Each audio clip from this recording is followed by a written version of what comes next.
Side खबरों के लिए सब्सक्राइब करें फ्लेम मीडिया और उसके बाद बेल आइकन को प्रेस करें ताकि सबसे पहले आपको मिले एक्सक्लूसिव खबरें।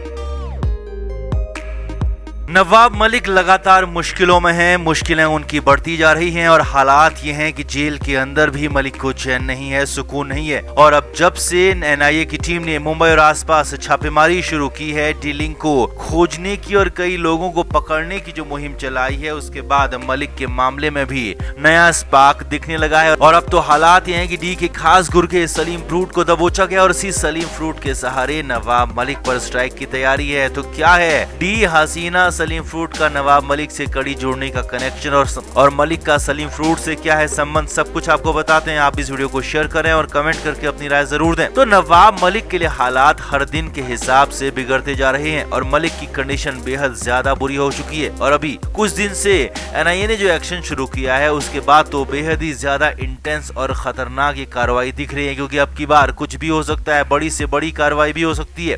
अब यहाँ पर आगे बढ़ने से पहले आपको बता दें कि फरवरी में जब एनआईए ने डी गैंग के खिलाफ केस दर्ज किया था, तो उसके बाद से ही नवाब मलिक पर भी आफत आई है और उसके बाद ही मलिक पर भी एक्शन शुरू हुआ। मनी लॉन्ड्रिंग का मामला चला और अब उसी केस में एनआईए ने भी फाइनली एक्शन शुरू कर दिया है। तो करीब 20 से ज्यादा जगहों पर सेंट्रल एजेंसी एनआईए ने एक्शन किया और सलीम फ्रूट को हिरासत में लिया। सलीम फ्रूट डी गैंग का बेहद ही करीबी है और कहीं न कहीं से सलीम फ्रूट का कनेक्शन नवाब मलिक से भी जुड़ता हुआ दिख रहा है। सलीम कुरैशी उर्फ सलीम फ्रूट छोटा शकील का बहनोई और लगातार शकील और डी के लिंक में रहा है। और खबरें तो यहाँ तक हैं कि सलीम फ्रूट पाकिस्तान जाकर भी 2 से 3 बार वहाँ डी की मेहमान नवाजी में खा चुका है। यही नहीं, सलीम फ्रूट की करतूतों के बाद उसे संयुक्त अरब अमीरात यानी कि यूएई से भी भारत जबरदस्ती भेज दिया गया था, लौटा दिया गया था और वहाँ आने तक पर बैन लगा दिया गया था। मुंबई आने के बाद सलीम फ्रूट हसीना पारकर के साथ मिलकर काम करने लगा और यहीं से मलिक के केस में भी सलीम फ्रूट की एंट्री होने लगी। जी हाँ, मलिक के मनी लॉन्ड्रिंग वाले केस में भी सलीम फ्रूट से पूछताछ की गई थी और नवाब मलिक केस में भी सलीम फ्रूट ने पूछताछ में कहा था कि वो हसीना पारकर के बेहद करीबी लोगों में शामिल है, हसीना के हर काम में वो शामिल रहता है। और सलीम फ्रूट ने ये भी कबूल किया था कि नवाब मलिक वाले मामले में भी वो शामिल था और उस पूरे मामले की जानकारी थी उसे और पूरे मामले की डील में भी वो शामिल था। और अब उसी सलीम फ्रूट को फाइनली एनआईए ने हिरासत में लिया है। भारी भरकम पूछताछ हो रही है, कई बड़ी बातें यहाँ पर निकल कर सामने आ रही है। अब आगे क्या हो सकता है वो भी समझिए। तो सलीम कुरैशी उर्फ सलीम फ्रूट से एनआईए देश विरोधी गतिविधियों के चलते पूछताछ कर रही है और मलिक पर भी ईडी ने देश विरोधी गतिविधियों की फंडिंग में पैसे भेजने का आरोप लगाया था और यहाँ पर दोनों का लिंक हो सकता है। सलीम फ्रूट बड़े खुलासे और नवाब मलिक को लेकर नई बातें बताता है तो फिर मलिक की मुश्किलें और ज्यादा बढ़ जाएंगी, यहाँ तक कि इस बार कंडीशन बेहद ज्यादा खराब हो जाएगी, क्योंकि मामला इस बार देश विरोध का है, देशद्रोह का है और कहें तो मलिक की असली आफत अभी आ सकती है, क्योंकि देश विरोधी गतिविधियों के लिंक में अगर नवाब मलिक फंसते हैं तो फिर उनके लिए हालात बेहद ज्यादा बुरे हो जाएंगे, बचने की कंडीशन कहीं से होगी नहीं। तो आपका क्या मानना है? सलीम फ्रूट के साथ नवाब मलिक के कितने गहरे ताल्लुकात हो सकते हैं और इस केस में सलीम फ्रूट के मुंह खोलने के बाद नवाब मलिक कितना ज्यादा फंस सकते हैं? आप भी कमेंट करके अपनी राय जरूर दें, वीडियो को शेयर भी करें।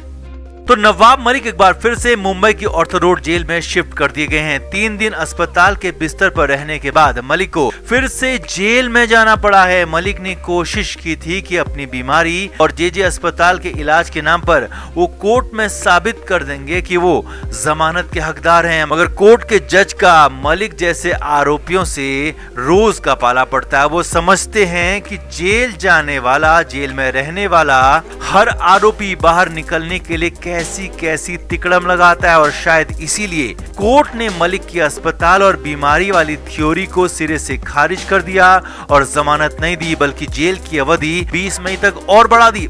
अब सामने आया है कि जैसे ही नवाब मलिक को फिर से जेल में शिफ्ट किया गया तो मलिक बुरी तरह से बौखला गए। पहले दिन तो मलिक कुछ नहीं बोले, मगर अगले दिन नवाब मलिक का पारा 7वें आसमान पर था। जेल सूत्रों की माने तो मलिक ने न सिर्फ जे अस्पताल पर बल्कि ईडी पर भी मिली भगत के कई गंभीर और संगीन आरोप लगा दिए हैं। जी हाँ, सामने आया है कि मलिक ने वकीलों के जरिए कहलवाया है कि उन्हें जे अस्पताल में अच्छा इलाज नहीं मिला है। जी हाँ, ये बहुत बड़ी बात नवाब मलिक के हवाले से, उनके वकीलों के हवाले से सामने आ रही है। सामने आया है कि मलिक को बुखार और डायरिया की भी शिकायत थी और उसके बाद ही जे अस्पताल लाया गया था और 3 दिन बाद ही उन्हें डिस्चार्ज कर दिया गया। क्योंकि सभी मेडिकल टेस्ट में मलिक की रिपोर्ट्स एकदम नॉर्मल आ चुकी थी। मगर मलिक को लगता है कि उन्हें जेजे अस्पताल में सही से ट्रीटमेंट नहीं मिला, सही से इलाज नहीं मिला, डॉक्टर्स ने उनका इलाज सही से नहीं किया और ईडी की वहाँ पर पूरी तरह से निगरानी चल रही थी और ईडी के इशारे पर ही डॉक्टर्स वहाँ पर इलाज कर रहे थे। ईडी के इशारे पर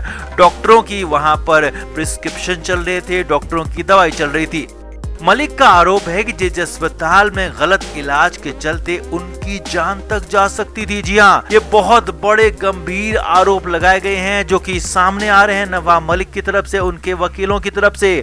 उनका कहना है कि उनका इलाज ठीक से नहीं हुआ और ये लापरवाही है और इस लापरवाही की वजह से उनकी जान पर भारी पड़ रहा है। उनकी जान पर ये चीजें कुछ आगे दिनों में भी भारी पड़ सकती हैं और उनकी जिंदगी पर खतरा हो सकता है। सामने आया है कि मलिक के वकील का कहना है कि जेजे अस्पताल में उनकी बीमारी को बेहद ज्यादा हल्के में लिया गया। इलाज इतना ज्यादा हल्के दर्जे का, इतना ज्यादा खराब था कि महाराष्ट्र के मंत्री नवाब मलिक के साथ कुछ भी हो सकता था और इसीलिए हम बार बार प्राइवेट अस्पताल की डिमांड कर रहे हैं। मलिक ने कहा कि मगर कोर्ट ने हमारी बात नहीं मानी, हमें प्राइवेट अस्पताल नहीं दिया गया, जिससे मलिक को खराब हालत में वापस जेल जाना पड़ा, जो कि उनकी जिंदगी के लिए बेहद खराब फैसला हो सकता है, उनकी जिंदगी के लिए खतरा हो सकता है। रिपोर्ट्स की माने तो मलिक के वकील का आरोप है कि मलिक बुखार और डायरिया से तड़प रहे थे, मगर जेजे अस्पताल के स्टाफ ने उनकी बीमारी को बिल्कुल भी सीरियसली नहीं लिया। मलिक पहले से ही कई और बीमारियों से परेशान है, मगर सरकारी अस्पताल के डॉक्टर्स ने बिना सोचे समझे दवाइयाँ दी और पता नहीं टेस्ट रिपोर्ट कैसे नॉर्मल आ गई, जबकि मलिक की हालत खराबी थी। मलिक के वकीलों ने शक जताया है कि ईडी की मिलीभगत से ऐसा हो सकता है, क्योंकि पहले भी ईडी पर आरोप लगाया था कि जबरदस्ती सलाइन की बोतल तक निकाल दी गई थी और बीच सलाइन की बोतल में ही नवाब मलिक को डिस्चार्ज कर दिया गया था। वहीं सूत्रों की माने तो नवाब मलिक के वकील को यह भी शक है कि कहीं जेल में भी मलिक की जिंदगी खतरे में न पड़ जाए, क्योंकि इलाज सही नहीं मिला है, बीमारी वैसी की वैसी है, पुरानी बीमारी भी लगातार